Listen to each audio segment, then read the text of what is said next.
มีอะไรอ่ะมีข่าวร้ายข่าวดีเฮียฟังข่าวไหนก่อนดีครับข่าวร้ายผมทำปั๊มลมระเบิดปลาตายหมดเลยครับแล้วข่าวดีอ่ะข่าวดีก็คือเมื่อเช้า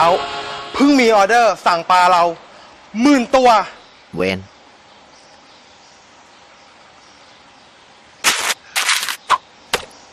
แต่ใบสั่งซื้ออันนี้เราสามารถเอาไปกู้แบงค์ได้นะครับเฮียอุ้ย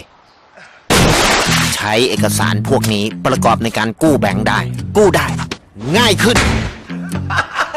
สินเชื่อ SSME กรุงไทยเอาใจไซเล็กจากธนาคารกรุงไทยก่อนสิวจะเกิด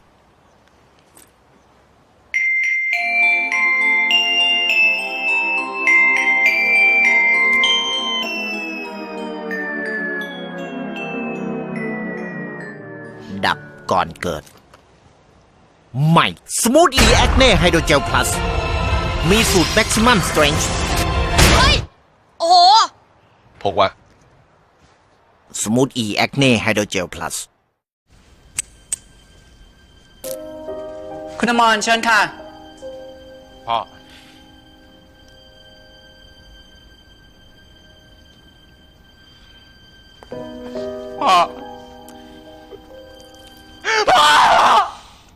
ก็นึกถึงเรื่องที่มีความสุขสิ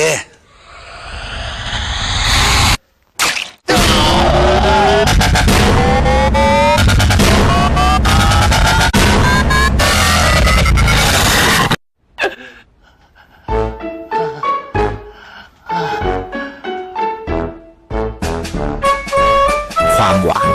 รสชาติที่ทำให้คุณมีความสุขน้ำตาลมิตรผลมาเท่าไหร่10 บาทรูดบัตรได้ป่ะว่าที่ร้านมีอะไรเจ๋งๆป่ะมีหมดเอาสมาร์ทวอทแล้วกันซื้อคนใช้จำธรรมดาเขาลิมิเต็ดมาร์คโคนภูเขาไฟจากเกาะเซจูฤดูใบไม้ผลิเลยเอาเครื่องบินโดน4 ใบพัดเลยเอาหุ่นยนต์ดูดฝุ่นเอาอะไรอีกมะกล้องฟุ้งฟิ้งโซฟาทำจากหนังไก่เก่งในเรื่องแสงอ่ะเอาสีอะไรอาม่าไม่มีอะไรบ้างเรื่องจริงไม่มีหรอกครับแบบนี้มาช็อปที่ We Love Shopping ดีกว่าหลากหลายร้านค้าและสินค้ากว่าล้านชิ้นให้เลือกช็อปแหล่งนัดพบร้านค้าที่ถูกใจ weloveshopping.com โอนเงินค่าเครื่องสำอางให้แล้วนะคะ 3,500 บาทขอเลข tracking number ด้วยค่ะถ้าส่งของแล้วขอชื่อพ่อชื่อแม่ที่อยู่พ่อแม่แล้วก็ที่อยู่ของพี่ด้วยค่ะมีลูกหรือเปล่าล่ะขอชื่อลูกค่ะร้านนี้หลอกลวงหรือเปล่าอ่ะสมัยเรียนที่ไหนขอชื่ออาจารย์ที่ปรึกษาด้วยขอเบอร์วินมอเตอร์ไซค์ด้วยนะสนิทกันหรือเปล่าแป๊บนึงนะต่อฮัลโหลแบตหมดส่งไปสนีที่ไหนอ่ะพนักงานชื่ออะไรถามด้วยสิทีหลังอ่ะถ่ายรูปคู่มาด้วยถอนหายใจทำไมรำคาญเหรอถ้ากลัวโดนหลอกซะขนาดนี้มาช็อปที่ We Love Shopping ดีกว่าช็อปมั่นใจกับระบบ We Trust การันตีแหล่งนัดพบร้านค้าที่ถูกใจ weloveshopping.com เท่าไหร่คะ830ค่ะอุ้ยมี800รูดบัตรได้นะไม่มีบัตรโอนได้ไหมคะไม่ได้เคาน์เตอร์สวิตอ่ะไม่ได้ธนาคารนะคะ ATM แถวนี้จนเยอะนะพี่ลดให้หน่อยละกัน30 บาทเอง800เดี๋ยวพรุ่งนี้เอามาให้พี่เอาบัตรประชาชนหนูไปปะคะ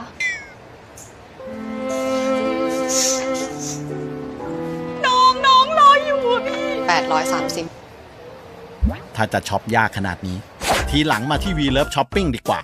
สะดวกง่ายจ่ายได้หลายช่องทางแหล่งนัดพบร้านค้าที่ถูกใจ weloveshopping.com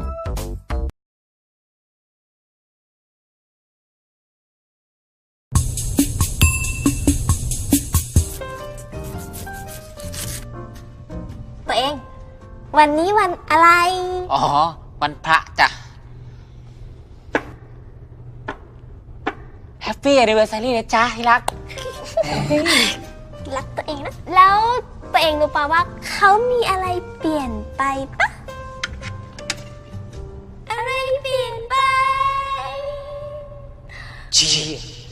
โฟโต้ต้มหูลองทายใหม่ดูสิตัวหนวดหมดกดแล้วปลอยผมใกล้เคียงปอกคอฉันใส่มาเหรอตลกมากไหม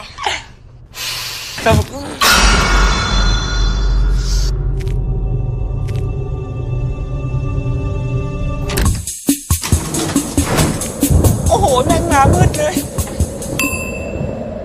ตัวเอง สังเกตดีๆสิ ลิปสติก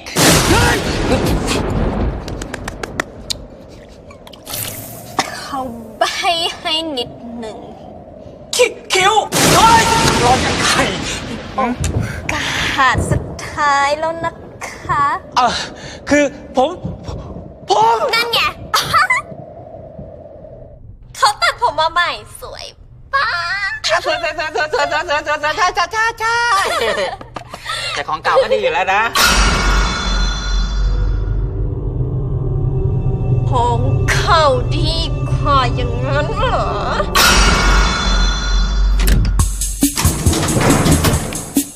มีกี่ชั้นเนี่ยชีวิตกูเนี่ย ชอบผมยาวเหมือนแฟนเก่าตัวเองใช่ปะ เต็งมโนไงไม่ใช่ ผมยาวอะไรผมยาวมันจะไปสวยยังไงต้องผม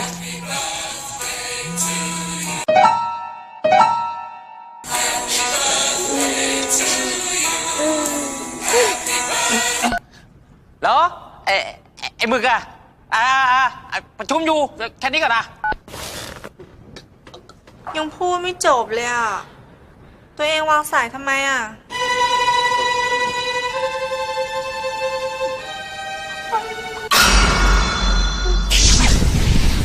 โอ้ยร้อยมึงอะไอ้ไฟไหม้สัตว์เนี่ย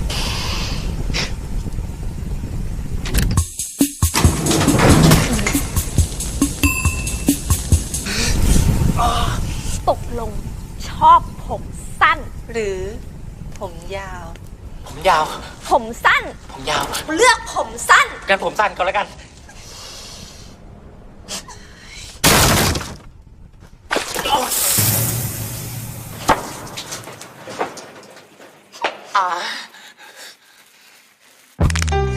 หญิงพี่รักหญิงนะ ตัวเองก็แหวน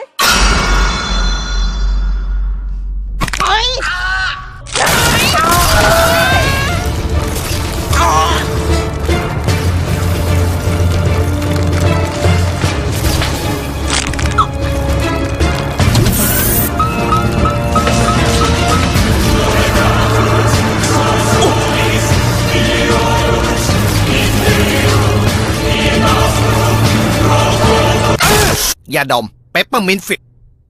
เปิดฝาก่อนไหมยาดมเปปเปอร์มินต์ฟิลเย็นถึงใจ ใจถึงเย็นยาดมเปปเปอร์มินต์ฟิลพกไว้ ร้อนเป็นไรอ่ะปีนี้มีโบนัสไหมเนี่ยฮอนสูตรใหม่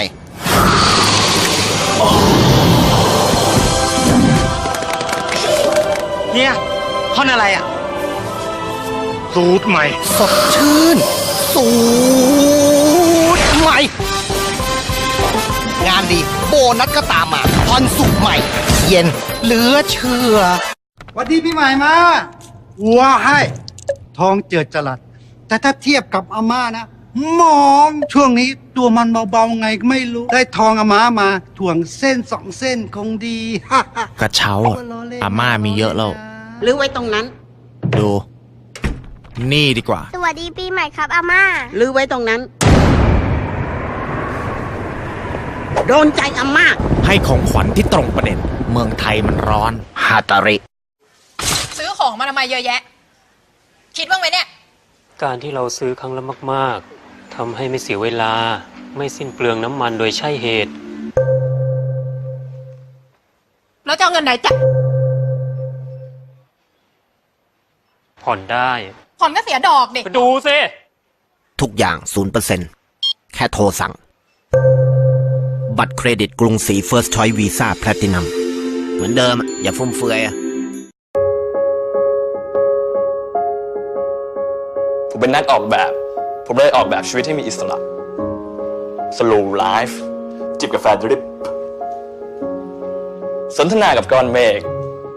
ถ้าผมจะเป็นปลา ผมจะเป็นปลาในมหาสมุทร ผมไม่เป็นหรอกครับ ปลาในตู้อะตามนะฮะ งานนี้ผมขอเวลาคลาสอย่างน้อยเดือนหนึ่งแล้วกันฮะ เราทุกคนมีทางเลือก เพราะชีวิตเรามีค่า ค่าบ้าน พี่เดี๋ยวแป๊บนึงกันนะครับพี่ ใจเย็นครับพี่ เดี๋ยวผมส่งดราฟแรกให้คืนนี้เลยครับผม ค่างวดรถ สวัสดีครับพี่สมศักดิ์ครับ ช่วงนี้มีอะไรให้ผมรับใช้บ้างไหมครับ อินสปายตอนนี้ผมแบบเพียบเลยพี่ ค่าน้ำค่าไฟ โลโก้เล็กไปอะครับ งั้นขยาย150ไหมครับ ผมเผื่อ200%ไปเลยดีกว่าครับพี่ ค่าบัตร พี่ทนายคิดถึงจุงเบย เงินค่าจ็อบผมสะดวกโอนให้วันไหนดีครับพี่ความบิน90 วัน ค่าโทรศัพท์